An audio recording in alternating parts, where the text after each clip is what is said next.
Most keyword research tutorials start the same way. Open this paid tool, type in a seed keyword, export the spreadsheet, and sort by volume. That advice assumes you have $80 to $100 a month to spend on an SEO subscription before you have written a single piece of content. If you are a blogger, a solo founder, or a creator just getting started with search traffic, that math does not work yet. The good news is that Google itself hands you keyword data for free every single day. Autocomplete suggestions, people also ask boxes, Search Console, and even the related searches at the bottom of every results page are all keyword research inputs that cost nothing. In this video, you will learn 4 free methods for finding keywords worth writing about, how to evaluate them without relying on estimated volume numbers, and how to organize what you find into a simple plan. No paid tool required.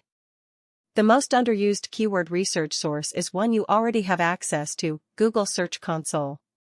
If your site has been live for a few months, Search Console is collecting data on every query that triggered an impression for your pages. Go to the Performance Report, set the date range to the last 3 months, and click the Queries tab. You will see a list of search terms, how many impressions each one received, how many clicks, and your average position. This is not estimated data from a third-party tool. It is actual query data from Google about your own site. Look for queries where you have impressions but almost no clicks and your position is between 8 and 25. These are keywords where Google already considers your site somewhat relevant, but you are not ranking high enough to get traffic. Some of these queries will surprise you. You may find long-tail phrases you did not target on purpose but that your content partially matches. Each of those is a potential article idea or a signal that an existing page needs updating. The second free source is Google Autocomplete. Open an incognito window, start typing your topic, and pause after each word. Google will suggest completions based on real search behavior. Type email marketing for and watch the suggestions, email marketing for small business, email marketing for beginners, email marketing for restaurants. Each suggestion represents a real query pattern. Write them down. Then try adding different letters after your phrase, email marketing A, email marketing B, and so on. This alphabet soup method generates dozens of keyword ideas in minutes. The suggestions are not ranked by volume, but they represent actual queries people type, which is more useful than a volume estimate from a tool that refreshes its data quarterly. People also ask boxes are another free keyword goldmine. Search any topic and look for the expandable questions Google places in the middle of the results page. Click one, and more questions appear. Each question represents a query cluster that Google associates with your topic. For example, searching content marketing might show what is a content marketing strategy, how do you measure content marketing, and what is the difference between content marketing and copywriting. Each of those questions can become a supporting article in your content plan. Copy 10 to 15 of these questions into a document. Then search each question individually and look at the results. Are the top pages thin, outdated, or poorly structured? If so, you have found a gap you can fill with better content. Are the top pages comprehensive and from high-authority domains? That does not mean you cannot compete, but it means you will need depth, structure, and strong intent alignment to have a chance. Related searches at the bottom of the results page are equally useful.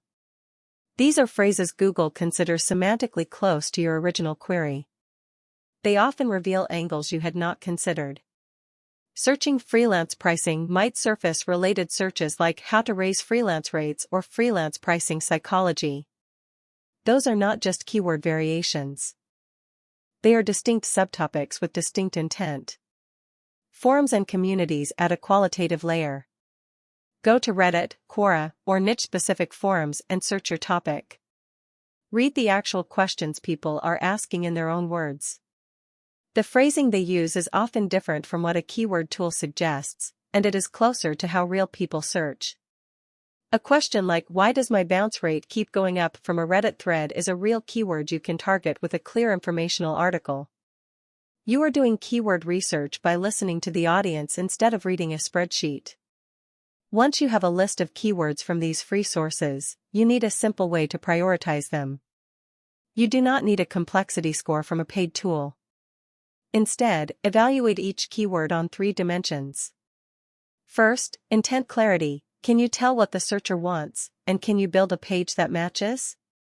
Second, competition check. Search the keyword and look at the top 5 results. Are they from massive sites with extensive resources, or are there weaker pages you could reasonably outperform? Third, relevance to your site. Does this keyword connect to your existing content and your audience, or is it a random tangent? Create a simple spreadsheet with 4 columns: keyword, intent type, competition impression, low, medium, or high based on your manual SERP review, and priority. Sort by priority and start with keywords where intent is clear, competition looks approachable, and the topic connects directly to something your site already covers or should cover. A practical rhythm that works for solo operators is to spend 30 minutes once a week running through this process. Check Search Console for new query opportunities, run 2 or 3 autocomplete sessions, collect people also ask questions for your next article, and update your keyword spreadsheet. Over a few months, you will have more keyword ideas than you can write about, all gathered without paying for a subscription. The goal is not to find the highest volume keyword. It is to find keywords where you can match the intent, create something genuinely useful, and build topical depth over time. Free research done consistently will produce stronger results than a paid tool used once and forgotten. Start with what Google gives you for free, and graduate to paid tools only when your content operation is large enough to justify the cost. SEO Signal Room explains how search engines, keywords, content clusters, backlinks, and search intent actually work. The channel turns confusing SEO advice into practical frameworks for bloggers, founders, marketers, and creators who want search traffic that can compound over time. This video is general SEO education, not a guarantee of rankings, traffic, or revenue. Search results vary by query, site quality, competition, location, intent, timing, and algorithm changes.